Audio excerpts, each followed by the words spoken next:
Olá pessoal, tudo bem com vocês? Meu nome é Jamile Reis, eu sou enfermeira, docente e amo o que eu faço. E hoje eu convido vocês para assistir a nossa aula de número 4 da disciplina de Oncologia. E hoje a gente vai falar sobre os estágios de indução do câncer, tá? Então a gente vai aí destrinchar. Bora lá para a aula, cola aqui comigo, pega seu material, já vai aí ó, fazendo as anotações, porque no finalzinho a gente vai ter uma atividade, tá certo? Então cola aqui comigo, bora lá.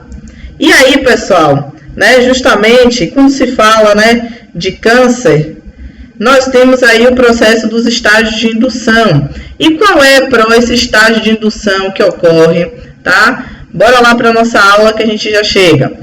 Olha só, nos estágios de indução do câncer, a gente tem aí na sua, né, no primeiro estágio de indução, a gente vai ter aí a iniciação. Olha lá. Quando um carcinógeno, pessoal, né, agente causador do câncer, danifica o DNA através da alteração de um gene específico, desta forma o gene pode, olha só, tornar-se permanente, alterado, mas não causar câncer, exceto que seja exposto aos níveis limites de promotores do câncer. E aí também a gente vai ter, ó, transformar-se e produzir uma linhagem de células malignas, se o iniciador for um carcinogênico completo. Muitas vezes, pessoal, né, vai ter aí justamente uma formação tumoral, como a gente já falou em outras aulas aí de identificação, né, justamente na introdução à oncologia. Então, eu expliquei para vocês que existe a diferença do processo de tumoração maligna e do processo de tumoração benigna, ou seja, do que é câncer e do que não é câncer. Então, justamente, pessoal, torna-se permanente aí, ó, justamente por conta dessa alteração celular, né, na sua má formação genética que vai estar causando aí nesse processo tumoral maligno, ou seja, vai invadir aí essas células, né, vai invadir o tecido e criar ali uma má formação. E aí, na segunda, a gente tem aí a promoção, que é o processo pelo qual os carcinógenos são introduzidos subsequentemente, resultando em alterações como, por exemplo, dano reversível, né, ao mecanismo de proliferação da célula, ou dano irreversível ao mecanismo de proliferação, resultando na transformação maligna da célula. Ou seja, né, pode ter aí, né, pode ser reversível, ou seja, né, quando ocorre, né, um mecanismo de proliferação, mas mesmo assim essa célula aí ela não está danificada, ou pode ser irreversível quando, né, há uma transformação desse tecido, ou seja, chegou ali no tecido, né, e começou a ter a invasão ali dessas células com essa má formação, começou a ter uma má formação tumoral, e dessa malformação tumoral vai ter aí a ação dessas células, né, justamente mutadas. Então aí de fato a gente tem nesse segundo processo aí que já é considerado câncer.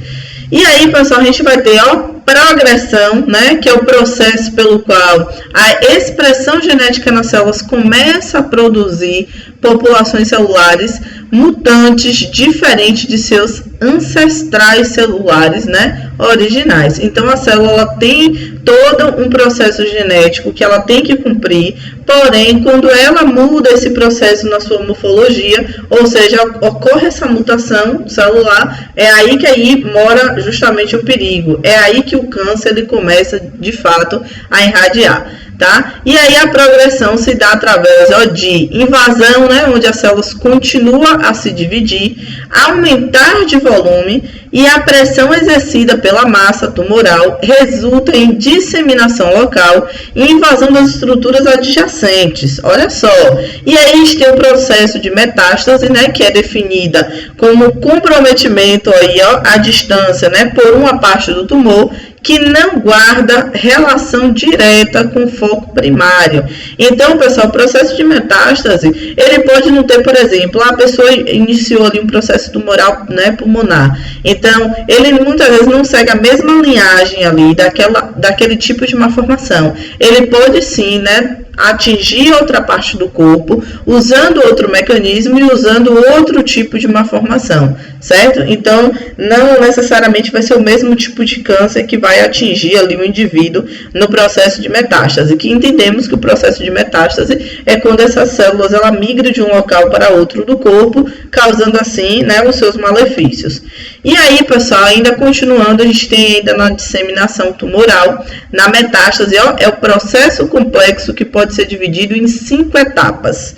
Então, a gente vai ter a semeadura, né, em uma cavidade corporal, que ocorre aí, ó, quando as células de um tumor maligno, né, penetra alguma cavidade corporal e aí crescem e disseminam-se, ó. Na prática, as cavidades mais afetadas são a peritoneal e a pleural, né? Porém, a pericárdica, a subaracnoide e a articular, né, pode também ser atingidas. Então, justamente os tecidos de revestimento dos órgãos aí, né, nesse caso falou aí, né, da pleura, falou do pericárdio, que reveste aí o coração, é justamente que pode estar sendo aí, né, atingido.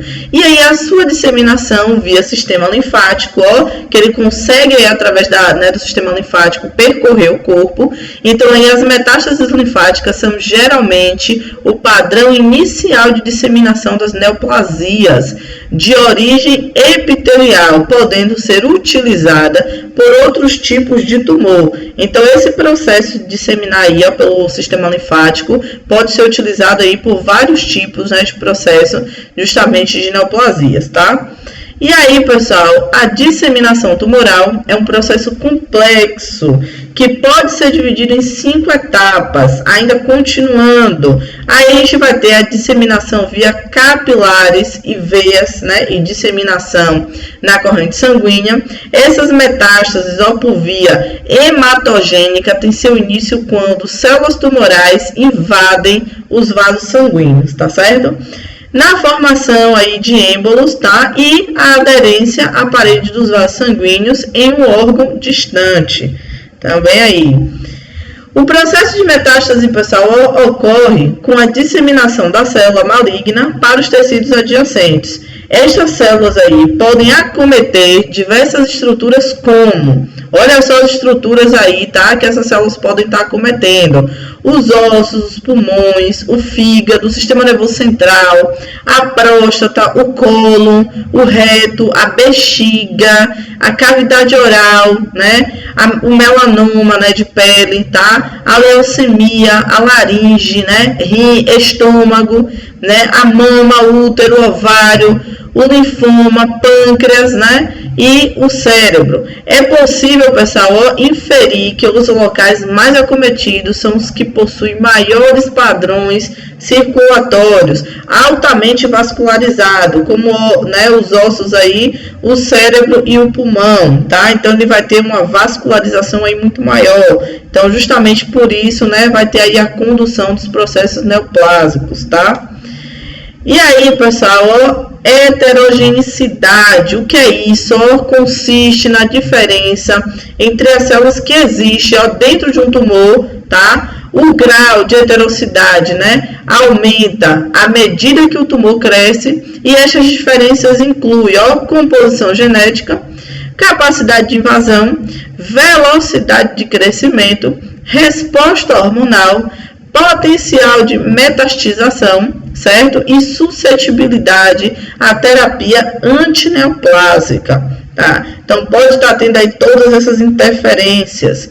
No diagnóstico, pessoal, é baseado na avaliação, né, das alterações fisiológicas e funcionais, bem como aí em resultados de exames laboratoriais e de imagem, tá? O diagnóstico de câncer, pessoal, é necessário e deve ser confirmado, o que permitirá, né, aos oncologistas escolher o tratamento mais efetivo, tá? Então, de acordo aí, justamente esse diagnóstico vai poder proceder um tratamento específico para este cliente. Nas finalidades do diagnóstico, tá? Tem aí que ter, né, a finalidade do diagnóstico. Então, ó, primeira coisa, determinar a presença de tumores e extensão da doença. Ou seja, já chegou um processo de metástase, porque nós aprendemos no processo, né, científico, todo o processo evolutivo, né, do câncer, tá? Mas o indivíduo ele pode estar, pessoal, na hora que faz, né, a descoberta aí na finalidade, ou seja, né, a gente está aí no diagnóstico, na hora que faz o diagnóstico ele pode estar aí no processo já de metástase. Então esse processo aí, né, vai ter que ser evidenciado. Identificar uma possível disseminação, né, metástase ou invasão de outros tecidos do corpo. Então, já está no processo de metástase, já está o que a gente considera lá, está no estágio terminal, tá?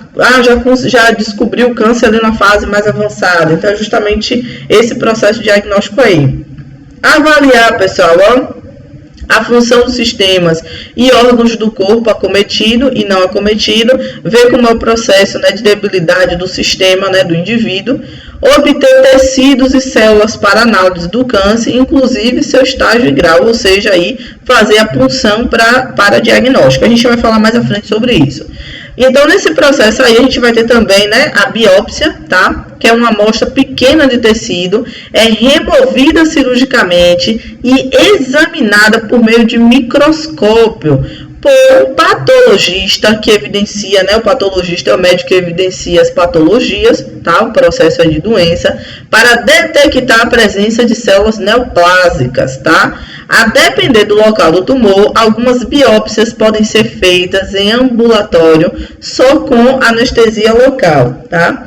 Então, nesse processo aí da biópsia, em algumas situações vai ser preciso, né, fazer a retirada ali, né, do tecido. Essa retirada pode ser feita, né, aí vai ter vários processos cirúrgicos que podem ser, né, implementados, desde pequena cirurgia a uma cirurgia, né, de grande complexidade, para justamente fazer a remoção e a biópsia. Em alguns casos, pessoal, por exemplo, a mulher que faz esterectomia e ela tem ali a presença, né, de formação tumoral na cavidade uterina. Então, vai se fazer primeiro a retirada, tá? Né, vai precisar ali fazer, né, justamente a retirada da esterectomia, né, da parte ali justamente do útero, e aí vai ser mandado para a biópsia, evidenciando que nessa remoção, né, desse órgão vai ter ali células atuantes, né, com essa má formação, ou seja, essas células carcinogênicas, aí sim vai se começar a avaliar para ver se essas células não invadiu outro tecido de outro sistema aí, tá?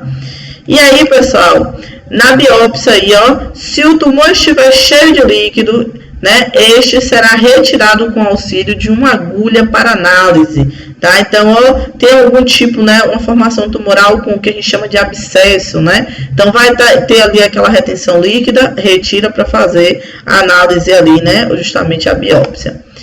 A endoscopia, ó, método, né, em que um tubo é inserido numa cavidade do corpo para captar imagens. Há diversos tipos de extensões, cada uma, né, projetada para ver áreas particulares do corpo. Por exemplo, um colonoscópio, certo? É usado para avaliar doenças dentro do colo. E uma laparoscopia, né, um laparoscópio, desculpa, é usado para examinar a cavidade abdominal, tá? Então, aí nesse processo, a gente vai ter esses dois tipos aí, tá? A gente vai ter o colonoscópio e vai ter justamente o laparoscópio, tá? Na ultrassom, a gente utiliza, né, justamente de ondas sonoras de alta frequência para avaliar estruturas do corpo e determinar se o nódulo é sólido ou líquido. Estas, né, ondas sonoras são transmitidas no corpo e convertem em uma imagem computadorizada. Exames laboratoriais, né, de sangue também pode ser feito, tá? São os métodos mais comuns, tá bom? É justamente quando a gente vai fazer nosso check-up lá anual, né? O médico geralmente ele passa ali aquele exame, né, completo de sangue, e aí é justamente onde vai evidenciar aí possíveis alterações. Como é que vai conseguir ver essas possíveis alterações? Fazendo, né, análise, né, no exame de sangue justamente de mudanças hormonais, dá para ser evidenciada. Então, nessas mudanças, né, hormonais aí, pode estar tendo associado a isso justamente a formação tumoral. Alguns tumores, pessoal, ó, libertam substâncias chamadas de marcadores tumorais, que podem ser detectados no sangue, tá bom? Um exame de sangue para o câncer de próstata determina a quantidade de antígeno, né, prostático específico, que é o PSA.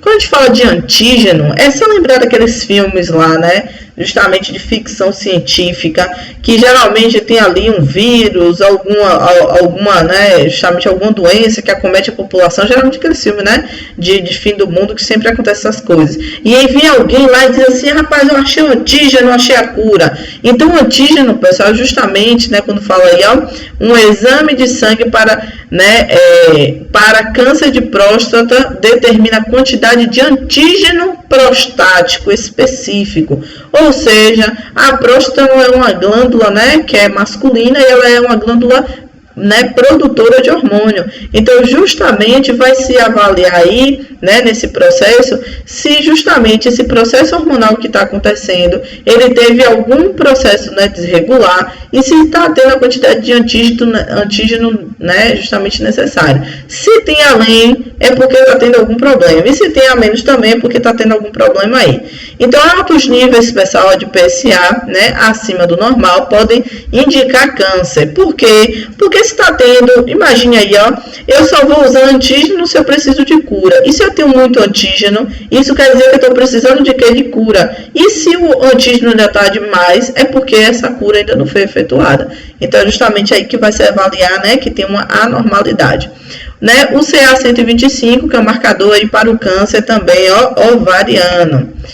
Exames laboratoriais de sangue, tá? Como este, existem vários outros marcadores que guiam os oncologistas para um diagnóstico mais preciso de uma neoplasia ou para, né, seu segmento pós-tratamento. Porém, exames de sangue devem sempre ser associados a outros exames para confirmar o diagnóstico. Não podemos esquecer, tá? Diagnóstico por imagem, a gente vai ter as radiografias. Nesse caso, ó, são os métodos mais comuns para fazer, né, imagem do corpo. Os radiologistas utilizam métodos especiais para constatar, né, justamente contrastar, áreas anormais que podem indicar a presença de câncer. É justamente aquele exame, né, que você fala, exame de contraste. É esse exame aí, né, que vai ser feito nesse processo aí. Mas vamos lá que a gente vai falar mais sobre esse exame de contraste. Na tomografia computadorizada, ó, forma, né, de radiografia mais detalhada, criada por uma máquina especializada que utiliza raio-x em programas de computador para criar imagens mais detalhadas, tá? É mais precisa, pessoal, ó, que uma radiografia e provê aí, ó, uma imagem mais clara. Aí você fala assim, eu sempre vejo esse filme, eu já vi, alguém já fez, eu já fiz, mas eu não entendi nada. De fato, pessoal, precisa ser especializado aí, né? Ou ter pelo menos um conhecimento básico para começar a entender o que mais ou menos significa ali a evidência no exame, tá bom? Mas fiquem tranquilos que isso não é atribuição do técnico e também não é atribuição do enfermeiro fazer o diagnóstico desses exames, mas é bom a gente ter um conhecimento, tá? Diagnóstico, pessoal, ainda por imagem, a gente vai ter a ressonância nuclear, né, magnética, usar, ó, pessoal, um campo, né, magnético para criar imagens de computador detalhada dos tecidos macios do corpo, vasos sanguíneos e órgãos. É um processo preciso, mas de alto custo, tendo indicações precisas para sua realização quando seu médico julgar necessário. Tá bom? Então, tem necessidade, tá tendo ali, né, alguma dúvida, tá bom? De um possível diagnóstico, então, justamente, o médico vai fazer essa indicação aí, tá bom? A cintilografia é um exame também aí, ó, realizado através de imagem, captado aí, né, por um aparelho de contraste específico para finalidades específicas, injetado, pessoal, ó, na circulação venosa do paciente.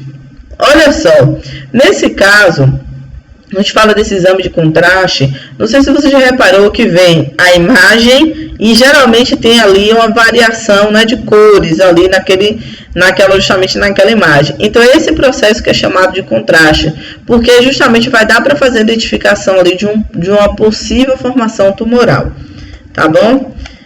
Vamos lá. E aí a gente tem, pessoal, né, o que é chamado de estadiamento. O que é esse processo de estadiamento? Ó, é um pré-estudo do câncer, tá? Então, estadiamento aí, ó, vamos fazer um pré-estudo. Então, tá aí. Consiste ó, no diagnóstico, tratamento e avaliação dos resultados.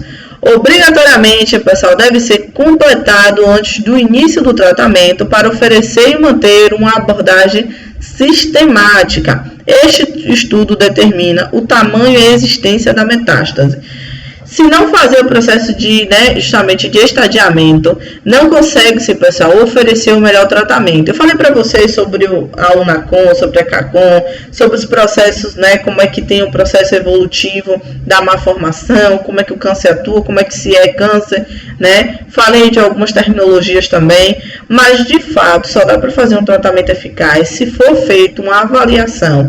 Porque se o indivíduo, por exemplo, o médico aí, o oncologista, ele não se atentar e não fazer o estadiamento da forma correta, o que é que vai acontecer? O indivíduo pode ter um processo aí de metástase e não ser evidenciado. Então, aí vai ter uma grande dificuldade para esse indivíduo, E aí, pessoal, ainda no estadiamento, existem duas classificações, A clínica e a patológica, tá? A classificação clínica é o pré-tratamento, que tem por base as evidências obtidas antes do tratamento, tais como localização anatômica e extensão clínica e patológica da doença, tá? Duração dos sinais ou sintomas, gênero, idade do paciente, diagnóstico por imagem e biópsia pré-operatória. Tudo isso aí está se enquadrando, justamente nesse primeiro, que é a pré-tratamento, que é a classificação clínica. Na classificação patológica, tá? A gente vai ter aí a classificação histopatológica pós-cirúrgica, que tem por base as evidências obtidas antes do tratamento, completadas ou modificadas pelas evidências através da cirurgia e do exame histopatológico, ou seja, lá, no caso que eu citei anteriormente, aí justamente de uma cirurgia, de esterectomia, onde vai se fazer a biópsia ali daquela formação tumoral e constata, evidência de câncer ou não. Então, justamente aí está nessa fase de classificação patológica. Utiliza-se, pessoal, o sistema TNM, T, de extensão do tumor primário, N, na ausência, justamente ausência ou presença e a extensão da metástase em linfonodos regionais, e o M, ausência ou presença de metástase à distância, tá? Então, pessoal, vai se fazer essa avaliação. Lembra lá, tá? Que na fase clínica é onde vai fazer evidência, por exemplo, a mulher tem câncer de mama, mas aí antes ela vai ter que notar o quê? Lá naquele autoexame ou no processo de palpação lá, que o médico ele vai fazer e justamente vai identificar ali um tumor. Mas o fato de se identificar um tumor, pessoal, não quer dizer que você já tenha câncer, não quer dizer que o indivíduo tenha o diagnóstico, tá bom? O diagnóstico só pode ser dado através da avaliação, para ver se vai ter a formação de células com má formação, e essas células, ela tem ali no seu gene, a formação carcinogênica. Então, se tem, então aí é que se evidencia justamente o câncer. E aí, pessoal, ainda no pós-cirúrgico tem por base aí, nesse processo ainda do estadiamento, tá bom?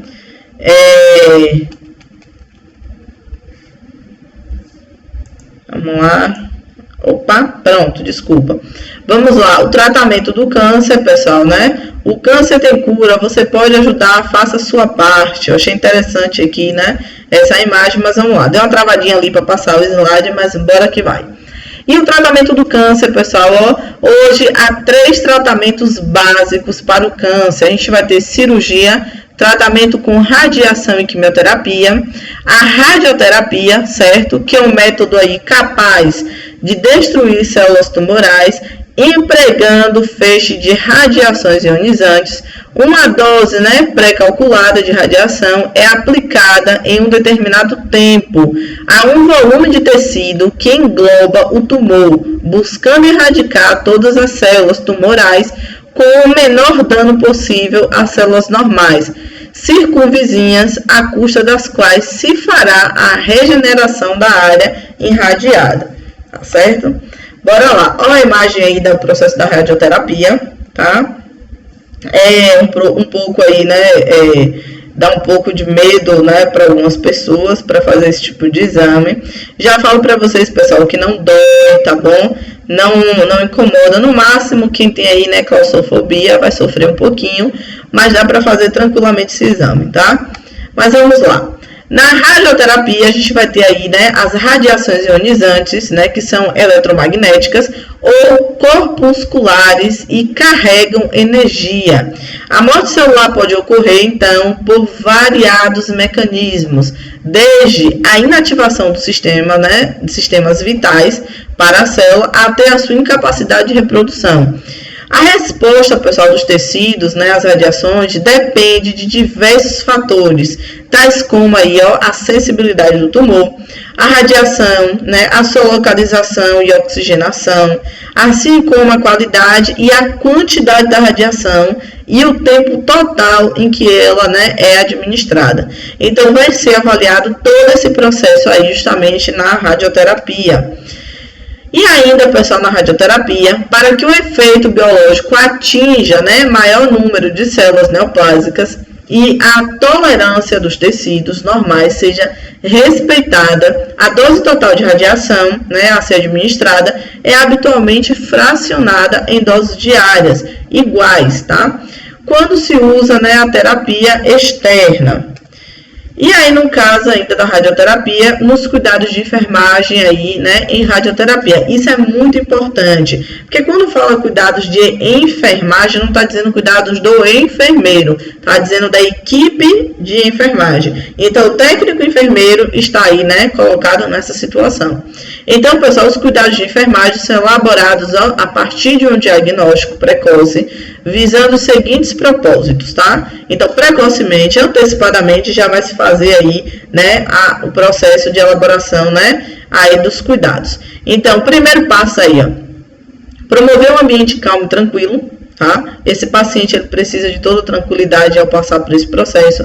Observar e relatar, informar a equipe de enfermagem qualquer alteração em relação à ansiedade, medo do tratamento, como secura na boca, tremores nas mãos, vômitos, né, e palpitações. Então, muitas vezes o indivíduo ele já tem um certo preconceito, né, já tem um conceito preconcebido aí sobre esse tipo de tratamento, porque viu na televisão, porque alguém falou, porque alguém lá, de alguém que morreu, que fez esse tratamento. Então, né, a equipe tem que estar ali ciente para tirar as possíveis dúvidas e entender se aquele indivíduo está passando por um processo de depressão, de crise de ansiedade, né? E aí, justamente porque realmente é um processo delicado. Retirar objetos, pessoal, opacos, como botões, alfinetes, fivelas, né, de cabelo, para evitar possíveis lesões, ainda aí no procedimento. Substituir a roupa do paciente por camisola própria, né, em caso de raio-x. Dizer ao paciente para permanecer imóvel, se for necessário, usar bolsas de, né, justamente de areia, etc., para mantê-lo imóvel. Pessoal, né, justamente essa bolsa de areia vai ser para manter o indivíduo ali equilibrado para fazer, né, a retirada ali do raio-x, tá bom? Pode ser né, justamente as bolsas de areia que tá falando, muitas vezes é para manter ele equilibrado, ou não sei se vocês, né, já passaram por um processo aí de raio-x, não tem aquelas roupas, né, que a gente veste para proteger, então muitas vezes o indivíduo ele precisa usar, tá, para proteger uma outra área do corpo que não vai ser necessária ali a exposição do raio-x, tá? Orientar, né, quanto ao procedimento, avisar que ele ficará sozinho na sala e que o técnico manterá contato verbal durante a terapia. Ficar atento ao aparecimento dos efeitos colaterais, tá? Que pode acontecer e que provavelmente vai acontecer, tá? O índice, né, desses efeitos é muito grande. Administrar os medicamentos prescritos. Não se assustem, pessoal, né, quando fala dos efeitos colaterais desse tratamento, porque para alguns indivíduos vai ser extremo. Isso depende muito de como é que está o processo, né, da imunidade, a questão emocional, como você está lidando com isso, e todo esse processo vai acabar interferindo ali, né, justamente nos efeitos ali, né, colaterais, tá? Efeitos colaterais, ó, descamação cutânea, cicatrização, queda de pelos, né, alopécia aí, né, escurecimento da pele, eritema, anorexia, então vai ficar bem magro, tá? dor de garganta, disfagia, náuseas, né? Febre, mal-estar geral, diarreia, então pode acontecer tudo isso. Geralmente a gente tem aquela noção muitas vezes de filme, mas quando a gente chega na realidade, de paciente para paciente muda muito, tá? E aí, pessoal, o processo de cirurgias, né? A cirurgia aí foi o primeiro tratamento que alterou, né, significativamente o curso das doenças aí neoplásicas. E até hoje, pessoal, é um dos principais métodos utilizados, sendo ainda muito importante na terapia dos tumores malignos. Pode ser realizada com finalidade diagnóstica, preventiva, curativa ou paliativa. Estima-se que cerca de 60% de todos os pacientes portadores de câncer necessitem de cirurgia para o seu tratamento, tá bom? Os tumores de crescimento lento são os melhores candidatos à cirurgia e a cirurgia inicial para câncer tem maior chance de cura do que a cirurgia para, né, recidivas, tá? Então, ó, justamente aí. O planejamento cirúrgico deve incluir todos os cuidados referentes aos princípios gerais da cirurgia e ao preparo do paciente e de seus familiares, né? Sobre as alterações fisiológicas, né, e mutilações que poderão advir do tratamento, tá bom? Nos cuidados específicos para a cirurgia oncológica, a gente vai ter aí, né, a incisão cirúrgica ampla e adequada, a proteção da ferida operatória com campos, né, secundários, realização de inventário minucioso de cavidades, tá bom? Então, vai fazer aí, né, no exame encefalocaudal, justamente, todo o processo aí de toda a cavidade está sendo observada, né, para ver se não está tendo nenhum tipo de alteração no pós-cirúrgico. Isolamento do tumor com compressas, manuseios aí cuidadoso aí da área afetada, cuidados para não se cortar, né, o tecido tumoral, tá bom? Remoção tumoral com margem de segurança, troca de luvas de campos operatórios e de instrumental cirúrgico após o tempo de retirada tumoral, marcação com clipes metálicos, sempre que necessário para orientar o campo, né, justamente da radioterapia no pós-operatório, tá? Na curativa, pessoal, tá? Aí já é outro tipo de cirurgia, com outra finalidade, né? Então, tem a preventiva e tem aí justamente a curativa. Então, indicada nos casos iniciais da maioria dos tumores, né, sólidos. Então, lembra lá quando eu falei na outra aula, né, sobre algumas curiosidades sobre o processo carcinogênico. Então, câncer tem cura? Então, ele pode sim ter cura, dependendo do estágio que esteja, tá? E aí, pessoal, iniciado, né, indicado nos casos, né, que eu já falei, né, os tumores aí sólidos iniciais. A ressecção curativa é aquela em que todo o câncer visível é removido e as margens cirúrgicas são microscopicamente livres de lesão. O limite macroscópico de 2 centímetros pode ser suficiente em uma margem da ressecção, né, mas pode ser necessária uma distância maior em outra margem, tá bom? E aí, pessoal, né, na curativa ainda, a gente vai ter aí, né, a margem de segurança na cirurgia oncológica, né, varia de acordo com a localização e o tipo de histológico do tumor. Essa questão, pessoal, da margem de segurança é ir um pouco mais além, tá bom? É como se fosse assim, eu tenho uma maçã que ela tá ali com um pedacinho que já tá ali apodrecendo, tá? Então, na hora que eu vou tirar, eu tiro ali um pouco mais, né, ali uma distânciazinha, uma margenzinha, né, de segurança, para que eu tenha minha maçã ali sem nenhum processo ali de apodrecimento, tá? Então, a mesma coisa acontece aí na retirada cirúrgica dessa formação tumoral, tá? No tumor benigno, a margem de segurança é o seu limite macroscópico, ou seja, enquanto eu estou conseguindo visualizar, eu retirei e pronto, né? Enquanto maligno, existe uma ressecção mais ampla. Quando eu falo ressecção, pessoal, ó, é o corte mesmo, ó, e ali indo fazendo o processo, né, de dissecação. Mais ampla devido à sua invasão microscópica, tá? Então, ele pode aí se estender, muitas vezes não conseguir ver e só tirar o que tá vendo, e aí acabar que ele, né, em pouco tempo retorna aí, né, com toda a força.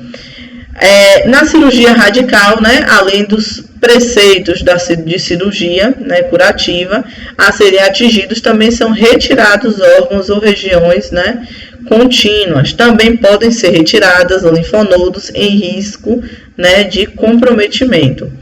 Ou seja, no caso, né, o câncer de mama, retira logo a mama toda, mesmo que ela não esteja ali toda, né, no processo de metástase. Então, retira logo por questão de segurança.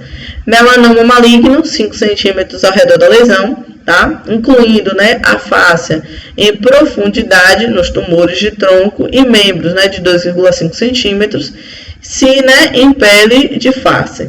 O sarcoma, pessoal, inclui as inserções, né, dos músculos acometidos.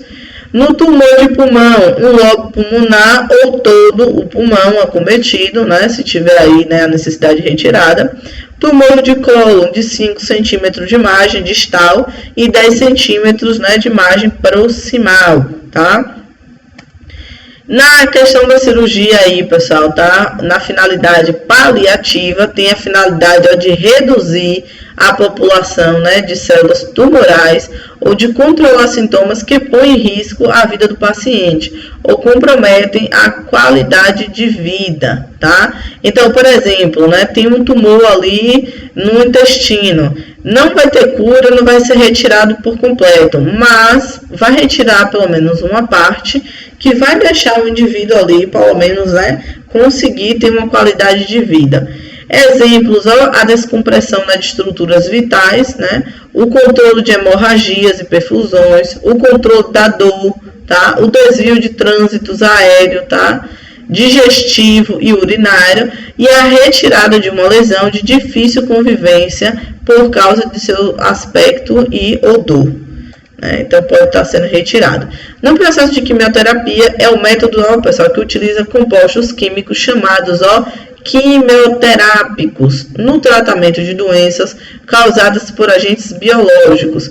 Quando aplicada ao câncer, a quimioterapia é chamada de quimioterapia antineoplásica ou quimioterapia antineoplásica e consiste na utilização de agentes químicos isolados ou em combinação com a finalidade de eliminar células tumorais do organismo. É comumente tóxica para, né, inúmeras células normais do organismo, medula óssea, né, e das mucosas em geral, tá? No processo de quimioterapia, só para vocês visualizarem aí, tá vendo o processo da quimioterapia?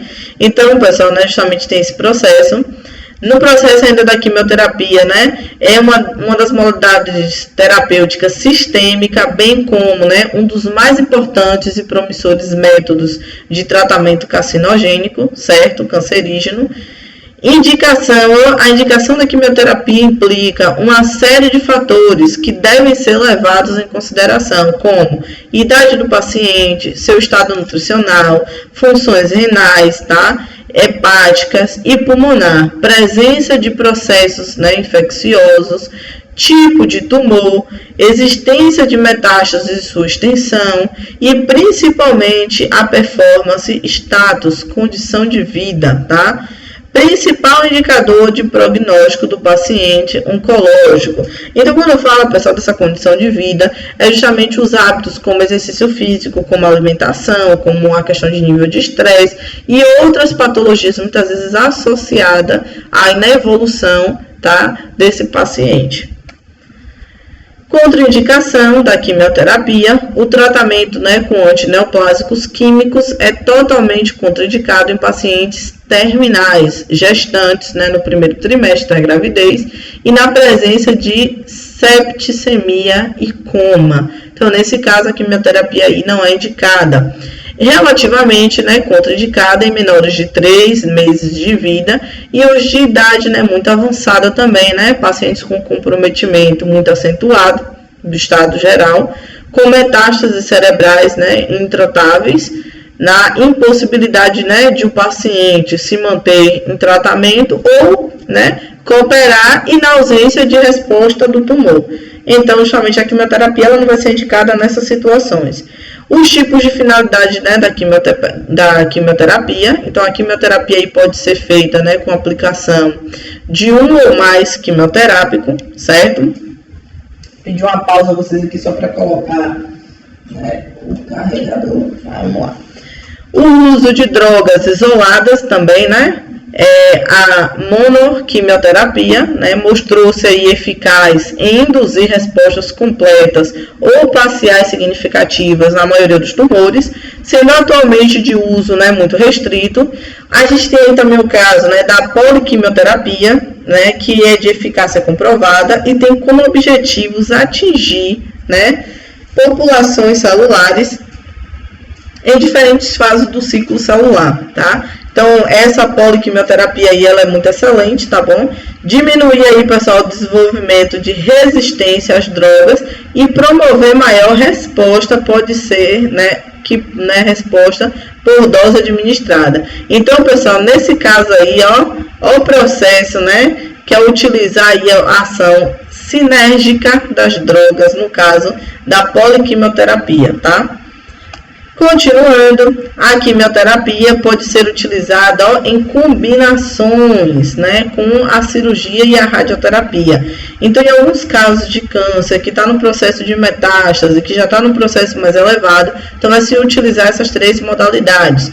De acordo com as suas finalidades, a quimioterapia é classificada em curativa, né, ou adjuvante. Nesse caso de curativa, a gente tem, quando é usado, né, com o objetivo de se conseguir o controle completo do tumor, como, né, nos casos de doença de Hodgkin mesmo, né, leucemias agudas, carcinomas, né, de testículo, carcinoma gestacional e outros tumores aí que pode estar sendo, né, justamente utilizada esse tipo, né, quimioterapia curativa.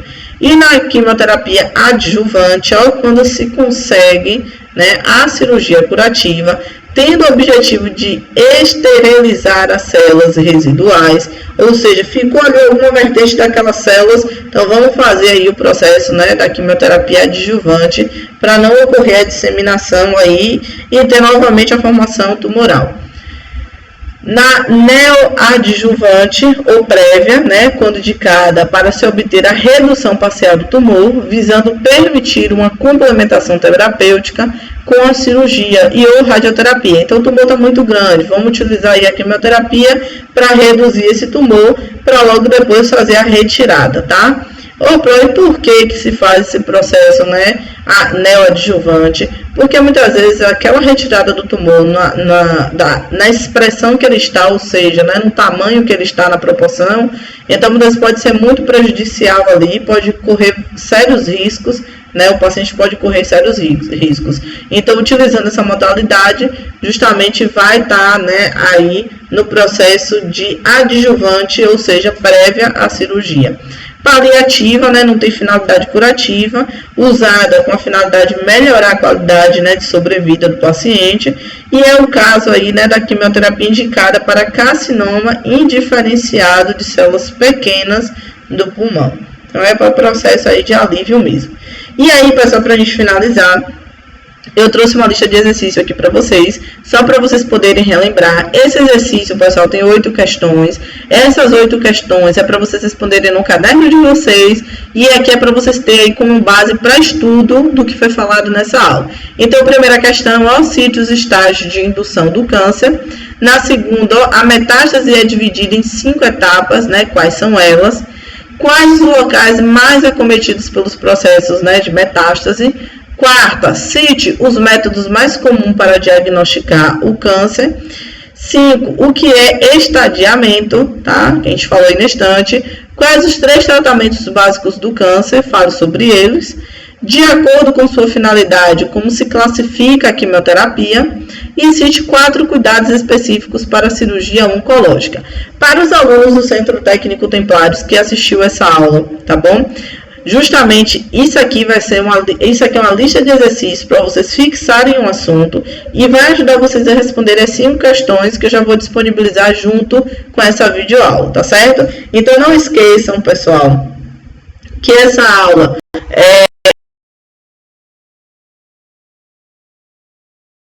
faça aí suas anotações e não esqueça jamais, tá, de responder a atividade, colocar o nome de vocês completo.